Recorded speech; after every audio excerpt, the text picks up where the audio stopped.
Millions of South Africans inspired to test for HIV, and DNA a key weapon in the fight against rhino poaching.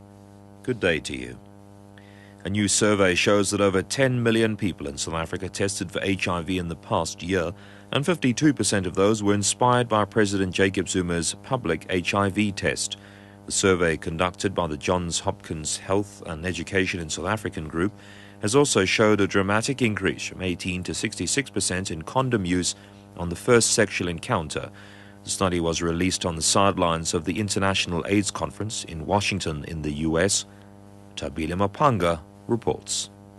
The Johns Hopkins Health and Education in South Africa conducted the survey between February and May this year on over 10,000 participants aged 16 to 55. Results have shown that more than 17 million people have ever tested for HIV in the country. The study also shows that more than half of South African men have been circumcised, and close to 1 million have indicated that they want to be circumcised in the next year. The Johns Hopkins Health and Education Survey says communication programs such as Love Life, Soul City and Intersections have a direct impact on the reduction of risky sexual behavior, which includes condom use and being faithful to one's sexual partner. Labour Federation COSATU says it's outraged that maize prices have risen by 25% in the country since the beginning of June this year and are likely to rise even further.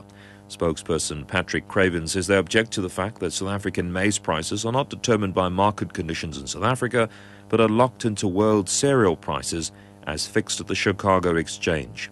This latest increase is caused by a drought in the US, which has led to a 36% rise in maize prices around the world.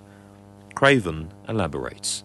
And that's where the Competition Commission comes in. We think they should look at this. It isn't only food. We have the same problem with steel. And it's sometimes referred to as import parity pricing, where we have to pay for things as if we were importing them on the world market, even if we're actually producing them here in South Africa. And so it means that there's no good reason why people who are already struggling to survive are going to have to pay even more. The Professional Educators Union in Limpopo says the meeting with the Basic Education Minister and other unions, which are scheduled for today, has been postponed until tomorrow. The meeting will be held at the Civic Hall offices just outside Polokwane. The Basic Education Minister has been in a closed meeting with the Education MEC and senior officials within the department from this morning. The Minister will announce some of the outcomes of the meeting tomorrow. 3 people have been killed and 4 people seriously injured in an accident in Port Elizabeth. Police spokesperson Stanley Jarvis says a car and a bakkie were involved. He says the jaws of life have been used to remove the bodies from the car. It seemed on initial investigation that the Volkswagen Golf came around the corner at high speed, lost control of the vehicle and veered into the oncoming traffic, which resulted in the head-on collision with the bakkie. We found that in the Golf itself there were 3 occupants. All 3 of them died on impact.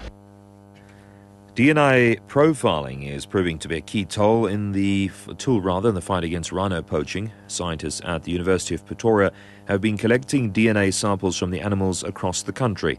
So far, this lab has a database of around 5,000 rhinos. Melanie Moses reports that the initiative is the first of its kind in the world. For years, nobody thought it could be done, but a surge in poaching caused researchers to keep probing.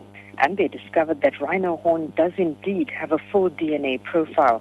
This means that a horn sold by poachers anywhere in the world can be traced back to the original rhino, and investigators can tell if the horn was acquired illegally.